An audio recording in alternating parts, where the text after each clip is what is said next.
Shalom Bapak Ibu Saudaraku, kita bersyukur Tuhan pertemukan kita di Rabu pagi ini. Tentu itu adalah anugerah dan berkat dari Tuhan buat saudara dan saya. Maka mari kita yang mengalami kembali kasih karunia Tuhan, kita bawa kesediaan kita untuk menerima firman-Nya dengan percaya. Lewat firman Allah di pagi ini kita semakin diberkati oleh Tuhan dan kita mampu menyenangkan hati Tuhan karena orang yang berjalan dalam berkat-berkat Tuhan pasti akan selalu mengalami damai sejahtera Tuhan. Mari saudaraku, kita awali dengan doa sebelum kita membaca dan merenungkan firman Allah. Mari kita berdoa. Tuhan Yesus, terima kasih karena Engkau terus ada bagi kami. Berkenan Tuhan berkati kami dari waktu ke waktu, karena itulah kekuatan kami, itu semangat kami untuk melakukan hal yang baik. Karena itu Tuhan, bila firman di pagi ini semakin menyemangati kami untuk mengerti kalau Tuhan ada untuk kami, sehingga kami tidak pernah meninggalkan Engkau dalam hidup kami. Berfirman untuk kami Tuhan, karena kami sedia mendengarkannya demi Yesus Tuhan kami. Amin. Saudaraku, bacaan Alkitab kita di Rabu pagi ini terambil dari kitab 1 Tesalonika 2 ayatnya yang ke-11 sampai 12. Bagian Alkitab ini dibacakan demikian.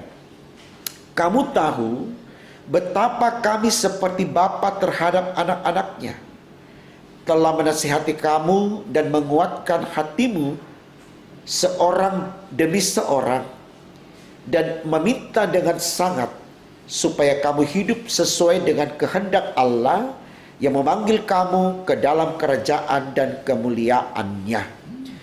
Saudaraku, tema renungan kita di Rabu pagi ini dituliskan demikian dalam Sabda Bina Umat, Bapa yang melindungi anak-anaknya. Bapa yang melindungi anak-anaknya. Saudaraku, saya sangat yakin dan percaya kita akan sepakat kalau kemudian dikatakan ketika saya dan Bapak Ibu diajar atau dinasihati untuk melakukan hal-hal yang baik dan yang benar, pasti di sana tujuannya adalah supaya kita tidak melakukan kesalahan, ya, supaya kita tidak terjebak di dalam sebuah keadaan atau situasi hidup yang tidak menyenangkan, ya. Karena ajaran yang sifatnya mengarahkan kita untuk melakukan kebaikan, pasti dampaknya adalah supaya kita bahagia, ya. Ibarat seorang guru mengajar muridnya di kelas dalam proses pembelajaran,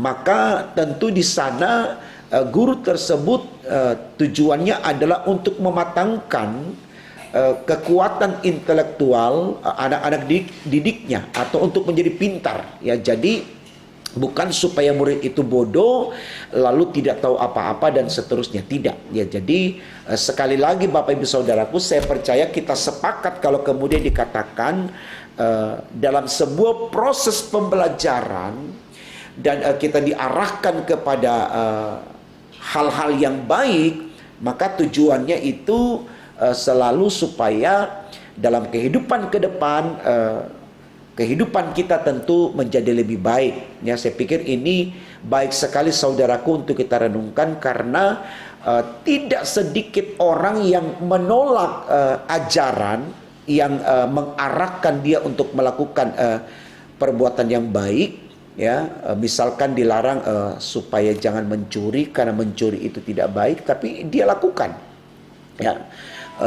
Jangan membunuh, tetapi dia tidak mendengar itu dan dia lakukan. Dan masih banyak lagi larangan-larangan yang sifatnya baik untuk kita perhatikan dan kita lakukan sebagai bentuk ketaatan kita kepada pengajaran itu. Tapi toh kita tidak menerima didikan itu, sehingga kita melakukan itu. Nanti ketika kita sudah terjebak di dalam perbuatan salah itu, baru kemudian kita menyesal. Ya, ada orang bijak yang berkata selalu penyesalan itu terjadi di kemudian hari, ketika kita sudah terhisap dan ada di situasi yang menjebak kita, baru kita menyesal. Kadangkala penyesalan itu tidak ada artinya, begitu ya Bapak Ibu. Jadi saya pikir ini baik supaya kita mulai prepare diri kita bahwa mari kita selalu melihat proses pembelajaran ini dengan iman, ya, karena kekuatan spiritual itu sarana baik bagi kita untuk bisa membedakan mana yang baik dan mana yang tidak baik, supaya kita tidak selalu terjebak di dalam keinginan-kedanginan kita yang bertentangan dengan ajaran-ajaran yang baik. Ya, jadi apalagi saudaraku, kalau kita bicara konteksnya gereja, ya, yang di dalamnya kita tidak pernah berhenti menerima pembelajaran lewat berita firman, nasihat firman, yang tentunya lewat firman Allah ini kita diarahkan untuk mengenal Allah, mengikuti perkataan Allah, menyembah Allah, memuji memuliakan Allah. Tujuannya supaya proses hidup di dunia kita tetap mengalami kasih karunia Allah, dan pada akhirnya kita akan tiba di penghujung kehidupan kita di dunia lewat kematian kita tentunya, untuk masuk ke dalam kehidupan yang kekal. Apa yang salah dari ini saudaraku, ketika firman mengarahkan kita untuk memperoleh hidup yang kekal? Saya pikir tidak ada salahnya. Tapi mari kita berenung seperti yang saya katakan di awal khotbah tadi. Tidak sedikit orang yang menolak ajaran yang baik, ya, lalu kemudian membelokkan ajaran itu dan melakukan apa yang dia inginkan. Akhirnya dia menyesal kemudian, gitu ya. Ya, ini sama, tidak sedikit warga gereja yang menolak firman. Ketika pendeta, majelis diaken penatua atau pengurus pelkat menyampaikan firman dan seterusnya, tidak sedikit orang yang menggerutu di bawah lalu kemudian mengatakan saya tidak suka dengan firman ini dan seterusnya. Bahkan cenderung dia lari dari konteks persekutuan, karena dia merasa bahwa firman yang disampaikan itu menyinggung dia dan sebagainya, dan menghalangi langkah dia untuk melakukan apa yang dia inginkan. Tidak sedikit orang seperti itu saudaraku. Dan harapannya mudah-mudahan tidak termasuk saya dan Bapak Ibu. Tapi kita adalah orang-orang yang selalu membuka diri, membuka hati untuk mau menerima pengajaran Tuhan dalam pemberitaan firman atau Injil yang disampaikan kepada kita, karena itu tujuannya baik. Tidak ada pengajaran firman yang mengajarkan kita untuk tidak baik, selalu baik, ya. Mari kita lihat saudaraku, ketika Adam dan Hawa di Firdaus, dia menolak firman apa yang dikatakan Allah untuk jangan makan buah pengetahuan yang baik dan jahat, dan akhirnya saudaraku dia kehilangan cinta Tuhan. Mereka dilempar keluar dari Taman Eden, lalu kemudian mereka menjadi manusia yang menjerit, menangis, mengais rezeki yang tadinya mereka tinggal menikmati apa yang ada di Firdaus dengan semua mereka. Hanya satu yang dilarang oleh Allah, yaitu pohon pengetahuan yang baik dan yang jahat, tapi mereka tidak mengindahkan itu, ya. Sama dengan juga seperti Kain tidak siap untuk menerima kelebihan orang lain, yaitu adiknya Habel. Dia melakukan kesalahan. Dia pikir ketika dia berhasil membunuh adiknya Habel, dia sudah mendapatkan perhatian yang lebih dari Allah, karena tidak ada lagi pesaingnya menurut dia begitu, sehingga dia merasa wah ini hidupku. Tidak saudaraku, apa yang namanya jahat di mata Tuhan, Tuhan tidak akan kompromi, Tuhan tidak akan berkenan atas itu, ya. Demikian juga dengan orang-orang Israel, sudah digiring keluar dari Mesir lewat laut yang dalam dan luas, lewat kepemimpinan Musa di padang gurun. Mereka berteriak kepada Allah, ya, protes Allah. Kehidupan seperti apa yang kami alami ini? Lebih baik kami ada di Mesir, kami diinjak, ditendang, tapi dikasih makan daging. Mereka memberontak, mereka bikin patung, mereka tidak menyembah Allah, mereka hanya menyembah patung yang mereka buat dari emas. Apa yang mereka dapatkan saudaraku? Tidak ada. Jadi orang-orang yang tidak siap menerima ajaran firman, menolak ajaran firman, itu tidak akan mendapatkan perhatian Tuhan. Jadi ini catatan baik Bapak Ibu Saudaraku untuk kita untuk kita pelajari, untuk kita terima kebenarannya, ya. Jadi Allah yang adalah Bapa, ya, itu tidak pernah membiarkan persekutuan yang adalah anaknya tersesat, ya. Seorang bapa kalau betul-betul dia merasa dia bapa, dia tahu bagaimana mengajar anaknya yang baik. Walaupun kita temukan ada beberapa bapa yang tidak menjadi seorang bapa yang betul, sehingga dia mengajarkan anaknya yang salah, dia suruh anaknya mencuri, dia suruh anaknya berbohong dan seterusnya. Tapi kalau dia sadar dia bapa, dia akan mengarahkan anaknya yang baik. Jadi mari kita menjadi bapa yang diinginkan oleh Allah. Ya, seperti Allah sendiri, dia tampil sebagai bapa yang mengajar anak-anaknya supaya anak-anaknya mendapatkan yang terbaik. Itu yang dikatakan di tema renungan kita, saudaraku. Bapa yang melindungi anak-anaknya, itulah Tuhan. Dan kita juga harus melakukan hal yang sama, ya. Nah, ini yang mau disampaikan kepada jemaat di Tesalonika oleh Rasul Paulus. Kita lihat ayat 11, dia katakan begini, dan kamu tahu betapa kami seperti bapa terhadap anak-anaknya. Jadi Paulus ini mau mengatakan kepada jemaat di Tesalonika, kami ini hadir seperti seorang bapa. Ya, artinya kalau betul-betul dia sadar bapa, ya, karena sekali lagi seperti saya katakan tadi, ada orang yang tidak sadar kalau dia bapa sehingga dia tidak ajar yang betul kepada anaknya. Tapi kalau dia sadar dia seorang bapa, dia ajarkan anaknya yang baik, ya. Ajarkan anaknya untuk ibadah, untuk doa, bukan menghalangi anaknya melayani, bukan menghalangi anaknya untuk beribadah, tidak, ya.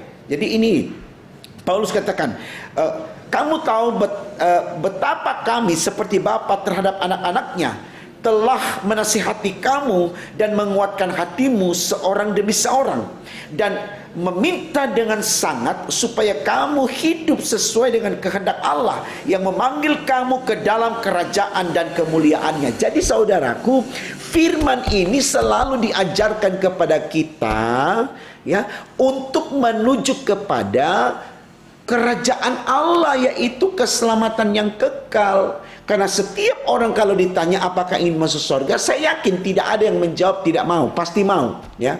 Nah, bagaimana dia bisa masuk surga kalau dia menolak firman yang diajarkan kepada kita, ya. Ini baik sekali saudaraku. Mulailah kita mengenal bahwa, atau kita memahami bahwa firman ini adalah kekuatan Allah. Roma 1 ayat 16, ya. Karena firman ini sendiri adalah Allah. Yohanes pasal 1 ayat 1, pada mulailah firman, firman itu bersama-sama dengan Allah, dan firman itu adalah Allah. Jadi jangan pada tolak firman, saudaraku. Siapapun yang sampaikan, kita suka atau tidak orangnya, bukan dia yang menyampaikan, itu Allah. Jadi jangan kita lihat orang yang menyampaikannya, tapi kita lihat apa yang dikatakan oleh firman dari apa yang diberitakan oleh hamba-hamba Tuhan. Ini baik sekali saudaraku, supaya kita tahu bagaimana kita mendewasakan diri kita, bahwa kita ini orang-orang yang sedang diajar oleh Allah, sedang dibentuk oleh Allah, sedang ditempa, digembleng oleh Allah, sedang dibekali oleh Allah lewat firman-Nya untuk kita matang secara spiritual, supaya ketika kita sudah teguh dalam iman, saya sangat yakin saudaraku, kita bisa menghadapi tantangan seperti apapun, ya.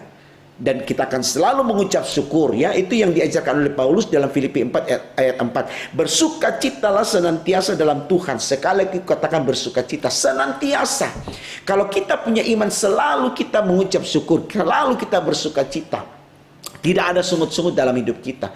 Dan di situ Tuhan disenangkan, dan ketika Tuhan disenangkan, kita diberkati, dan ketika kita diberkati, kita memperoleh keselamatan. Dan ketika kita memperoleh keselamatan, berarti kita masuk surga, Bapak Ibu Saudaraku. Semangat, semangat. Jangan tolak firman, jangan tolak pengajaran Tuhan. Dalam bentuk apapun, di gereja, di rumah, atau di mana saja, sepanjang itu firman Allah, terima. Jangan lihat orang yang menyampaikannya. Karena orang itu bukan jalan bagi kita menuju surga, tapi yang jalan bagi kita menuju surga itu firman, ya. Jadi lepaskan diri dari kepentingan pribadi.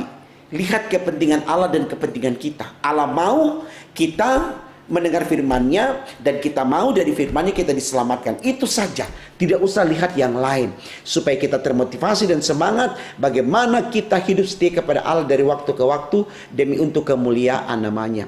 Semangat menyatakan kehadiran kita untuk mau menerima firman Allah, ya, supaya kita diberkati dan berkat itu akan membawa kita kepada keselamatan. Tuhan memberkati firman-Nya, amin. Mari kita berdoa saudaraku. Tuhan Yesus, terima kasih, kami sungguh bersyukur karena hari ini firman mengajarkan kepada kami bahwa apa saja yang Engkau sampaikan lewat firman-Mu, lewat siapapun itu baik bagi kami. Karena firman-Mu tidak pernah salah. Semua yang Kau ajarkan kepada kami itu berkat untuk kami. Kami mohon Tuhan, jangan biarkan kami menolak firman-Mu untuk hal apapun. Karena firman-Mu adalah jalan bagi kami menuju sorga. Karena firman-Mu itu adalah Engkau sendiri. Kami mohon Tuhan, setiakan kami untuk menerima dan memberlakukan firman-Mu, agar kami diselamatkan dan kami akan memperoleh sorga yang kekal dalam kehidupan kami nantinya untuk selama-lamanya. Berkati kami hari ini dengan aktivitas yang ada demi untuk kemuliaan nama Tuhan. Di dalam nama Tuhan Yesus kami sudah berdoa kepada Bapa di sorga. Haleluya, puji Tuhan. Amin.